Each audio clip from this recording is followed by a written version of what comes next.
El deseado de todas las gentes. Capítulo 84. Paz a vosotros. Este capítulo está basado en Lucas 24, versos 33 al 48, Juan 20, versos 19 al 29. Al llegar a Jerusalén, los dos discípulos entraron por la puerta oriental, que permanecía abierta de noche durante las fiestas. Las casas estaban oscuras y silenciosas, pero los viajeros siguieron su camino por las calles estrechas a la luz de la luna naciente. Fueron al aposento alto, donde Jesús había pasado las primeras horas de la última noche antes de su muerte. Sabían que allí habían de encontrar a sus hermanos. Aunque era tarde, sabían que los discípulos no dormirían antes de saber con seguridad qué había sido del cuerpo del Señor. Encontraron la puerta del aposento atrancada seguramente. Llamaron para que se los admitiese, pero sin recibir respuesta. Todo estaba en silencio. Entonces dieron sus nombres. La puerta se abrió cautelosamente. Ellos entraron y otro invisible entró con ellos. Luego la puerta se volvió a cerrar para impedir la entrada de espías. Los viajeros se encontraron a todos sorprendidos y excitados. Las voces de los que estaban en la pieza estallaron en agradecimiento y alabanza, diciendo: «¡Ha resucitado el Señor verdaderamente y ha aparecido a Simón!». Entonces los dos viajeros, jadeantes aún por la prisa con que habían realizado su viaje, contaron la historia maravillosa de cómo Jesús se les apareció. Apenas acabado su relato, y mientras algunos decían que no lo podían creer porque era demasiado bueno para ser la verdad, he aquí que vieron otra persona delante de sí. Todos los ojos se fijaron en el extraño. Nadie había llamado para pedir entrada. Ninguna pisada se había dejado oír. Los discípulos sorprendidos se preguntaron lo que esto significaba. Oyeron entonces una voz que no era otra que la de su maestro. Claras fueron las palabras de sus labios: «Paz a vosotros». Entonces ellos, espantados y asombrados, pensaban que veían espíritu. Mas él les dice: «¿Por qué estáis turbados y suben pensamientos a vuestros corazones? Mirad mis manos y mis pies, que yo mismo soy. Palpad y ved, que el espíritu ni tiene carne ni huesos, como veis que yo tengo». Y en diciendo esto, les mostró las manos y los pies. Contemplaron ellos las manos y los pies heridos por los crueles clavos. Reconocieron su voz, que era como ninguna otra que hubiesen oído. Y no creyéndolo aún ellos de gozo y maravillados, díjoles: «¿Tenéis aquí algo de comer?». Entonces ellos le presentaron parte de un pez asado y un panal de miel, y él tomó y comió delante de ellos. Y los discípulos se gozaron viendo al Señor. La fe y el gozo reemplazaron a la incredulidad, y con sentimientos que no podían expresarse en palabras, reconocieron a su resucitado Salvador. En ocasión del nacimiento de Jesús, el ángel anunció: «Paz en la tierra y buena voluntad para con los hombres». Y ahora, en la primera aparición a sus discípulos, después de su resurrección, el Salvador se dirigió a ellos con las bienaventuradas palabras: «Paz a vosotros». Jesús está siempre listo para impartir paz a las almas que están cargadas de dudas y temores. Espera que nosotros le abramos la puerta del corazón y le digamos: «Mora con nosotros». Dice: «He aquí yo estoy a la puerta y llamo. Si alguno oyere mi voz y abriere la puerta, entraré a él y cenaré con él, y él conmigo». La resurrección de Cristo fue una figura de la resurrección final de todos los que duermen en él. El semblante del Salvador resucitado, sus modales y su habla eran familiares para sus discípulos.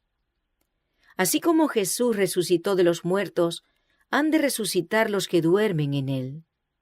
Conoceremos a nuestros amigos como los discípulos conocieron a Jesús. Pueden haber estado deformados, enfermos o desfigurados en esta vida mortal y levantarse con perfecta salud y simetría. Sin embargo, en el cuerpo glorificado, su identidad será perfectamente conservada. Entonces conoceremos así como somos conocidos. En la luz radiante que resplandecerá del rostro de Jesús, reconoceremos los rasgos de aquellos a quienes amamos. Cuando Jesús se encontró con sus discípulos, les recordó lo que les había dicho antes de su muerte, a saber, que debían cumplirse todas las cosas que estaban escritas acerca de él en la ley de Moisés, en los profetas y los salmos. Entonces les abrió el sentido para que entendiesen las Escrituras, y díjoles: Así está escrito, y así fue necesario que el Cristo padeciese y resucitase de los muertos al tercer día, y que se predicase en su nombre el arrepentimiento y la remisión de pecados en todas las naciones, comenzando de Jerusalén, y vosotros sois testigos de estas cosas.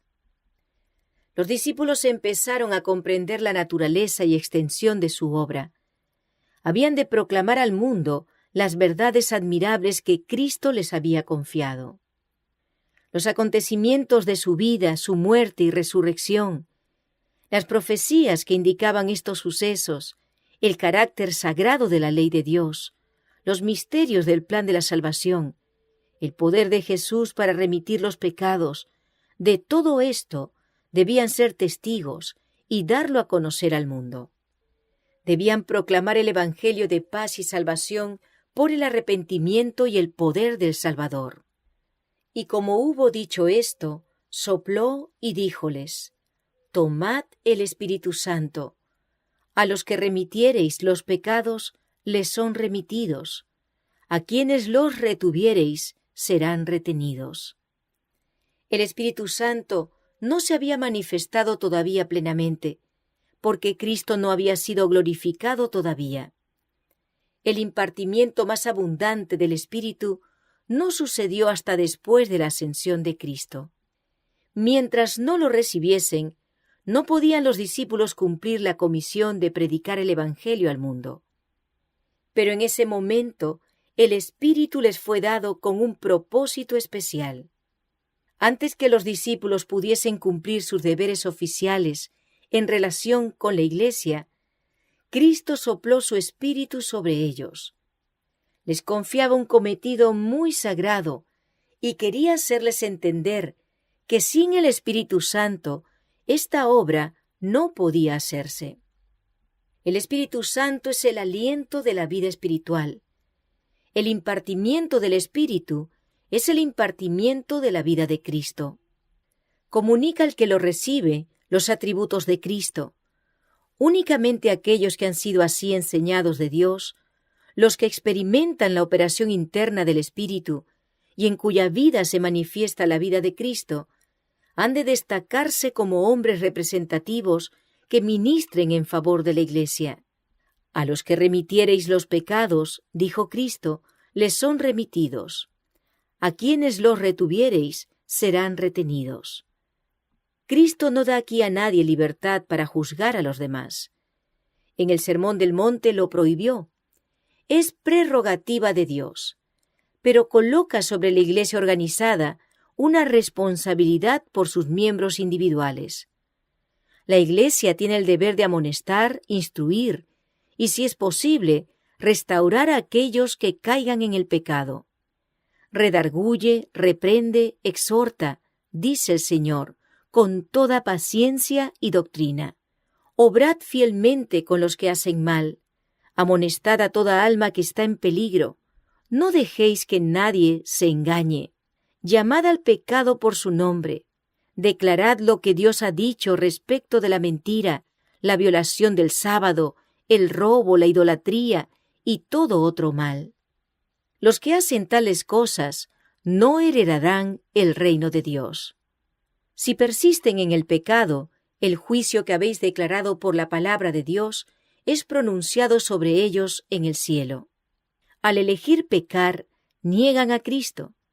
La Iglesia debe mostrar que no sanciona sus acciones, o ella misma deshonra a su Señor.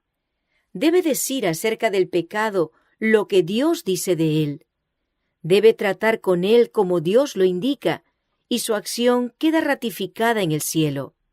El que desprecia la autoridad de la Iglesia, desprecia la autoridad de Cristo mismo. Pero el cuadro tiene un aspecto más halagüeño. A los que remitiereis los pecados, les son remitidos. Dad el mayor relieve a este pensamiento. Al trabajar por los que yerran, dirigid todo ojo a Cristo. Tengan los pastores tierno cuidado por el rebaño de la dehesa del Señor. Hablen a los que yerran de la misericordia perdonadora del Salvador. Alienten al pecador a arrepentirse y a creer en aquel que puede perdonarle. Declaren sobre la autoridad de la palabra de Dios. Si confesamos nuestros pecados, Él es fiel y justo para que nos perdone nuestros pecados y nos limpie de toda maldad. A todos los que se arrepienten se les asegura, Él tendrá misericordia de nosotros. Él sujetará nuestras iniquidades y echará en los profundos de la mar todos nuestros pecados. Sea el arrepentimiento del pecador aceptado por la Iglesia con corazón agradecido. Condúzcase al arrepentido de las tinieblas de la incredulidad a la luz de la fe y de la justicia. Colóquese su mano temblorosa en la mano amante de Jesús. Una remisión tal es ratificada en el cielo. Únicamente en este sentido tiene la Iglesia poder para absolver al pecador. La remisión de los pecados puede obtenerse únicamente por los méritos de Cristo. A ningún hombre, a ningún cuerpo de hombres, es dado el poder de librar al alma de la culpabilidad. Cristo encargó a sus discípulos que predicasen la remisión de pecados en su nombre entre todas las naciones, pero ellos mismos no fueron dotados de poder para quitar una sola mancha de pecado. El nombre de Jesús es el único nombre debajo del cielo dado a los hombres en que podamos ser salvos. Cuando Cristo se encontró por primera vez con los discípulos en el aposento alto, Tomás no estaba con ellos. Oyó el informe de los demás y recibió abundantes pruebas de que Jesús había resucitado, pero la lobreguez y la incredulidad llenaban su alma. El oír a los discípulos hablar de las maravillosas manifestaciones del Salvador resucitado no hizo sino sumirlo en más profunda desesperación. Si Jesús hubiese resucitado realmente de los muertos, no podía haber entonces otra esperanza de un reino terrenal. Y hería su vanidad el pensar que su Maestro se revelase a todos los discípulos, excepto a él. Estaba resuelto a no creer, y por una semana entera reflexionó en su condición, que le parecía tanto más oscura en contraste con la esperanza y la fe de sus hermanos.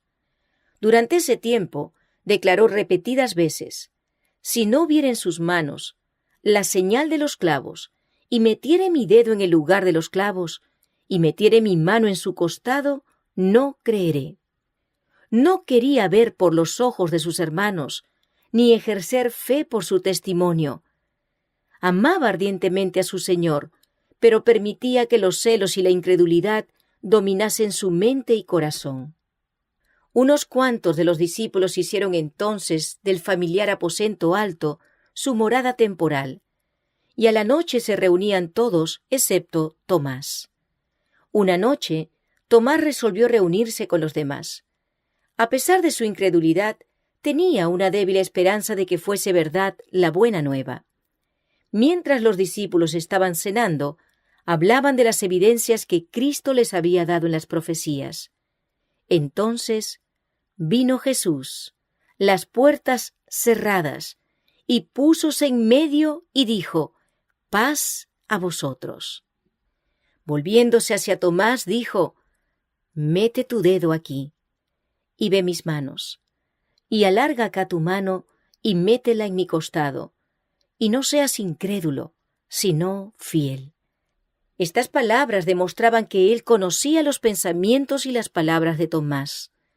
El discípulo acosado por la duda sabía que ninguno de sus compañeros había visto a Jesús desde hacía una semana. No podían haber hablado de su incredulidad al Maestro. Reconoció como su Señor al que tenía delante de sí. No deseaba otra prueba. Su corazón palpitó de gozo y se echó a los pies de Jesús clamando, «Señor mío y Dios mío». Jesús aceptó este reconocimiento, pero reprendió suavemente su incredulidad. «Porque me has visto, Tomás, creíste. Bienaventurados los que no vieron y creyeron». La fe de Tomás habría sido más grata a Cristo si hubiese estado dispuesto a creer por el testimonio de sus hermanos. Si el mundo siguiese ahora el ejemplo de Tomás, nadie creería en la salvación, porque todos los que reciben a Cristo deben hacerlo por el testimonio de otros. Muchos aficionados a la duda se disculpan diciendo que si tuviesen las pruebas que Tomás recibió de sus compañeros, creerían. No comprenden que no solamente tienen esa prueba, sino mucho más. Muchos que como Tomás esperan que sea suprimida toda causa de duda, no realizarán nunca su deseo. Quedan gradualmente confirmados en la incredulidad. Los que se acostumbran a mirar el lado sombrío, a murmurar y quejarse, no saben lo que hacen. Están sembrando las semillas de la duda y segarán una cosecha de duda. En un tiempo en que la fe y la confianza son muy esenciales, muchos se hallarán así incapaces de esperar y creer. En el trato que concedió a Tomás, Jesús dio una lección para sus seguidores. Su ejemplo demuestra cómo debemos tratar a aquellos cuya fe es débil y que dan realce a sus dudas. Jesús no abrumó a Tomás con reproches, ni entró en controversia con él. Se reveló al que dudaba. Tomás había sido irrazonable al dictar las condiciones de su fe, pero Jesús, por su amor y consideración generosa, quebrantó todas las barreras. La incredulidad queda rara vez vencida por la controversia. Se pone más bien en guardia y halla nuevo apoyo y excusa. Pero revélese a Jesús en su amor y misericordia como el Salvador crucificado, y de muchos labios, antes indiferentes, se oirá el reconocimiento de Tomás. Señor mío y Dios mío.